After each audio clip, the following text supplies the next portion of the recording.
தந்தையர் தினம்னாலே ரொம்ப சந்தோஷம்தான். அதுவும் பெண் குழந்தைங்களுக்கு கேட்கவே வேண்டாம். தன்னோட மனைவி கிட்ட நல்லவங்களா நடந்துக்காதவங்க கூட தன்னோட குழந்தைங்கள்ட்ட, அதுவும் பெண் குழந்தைங்கள்ட்ட ரொம்ப நல்ல தகப்பனாவே நடந்துக்கிறத நிறைய இடங்கள்ல பார்க்க முடியும். சில இடங்கள்ல மட்டும்தான் தன்னோட மனைவிக்கும் சரி குழந்தைகளுக்கும் சரி தன்னோட கெட்ட பழக்க வழக்கங்கள்னால நிறைய கொடுமைகள் செய்கிறாங்க. ஆனால் அதுக்காக அந்த குழந்தைங்க அப்படியே இருந்ததில்லை.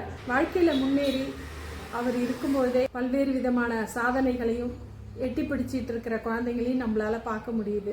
தாய்க்கு 10 மாதம் தான், தகப்பனுக்கு வாழ்நாள் புறா அப்படின்னு சொல்லுவாங்க.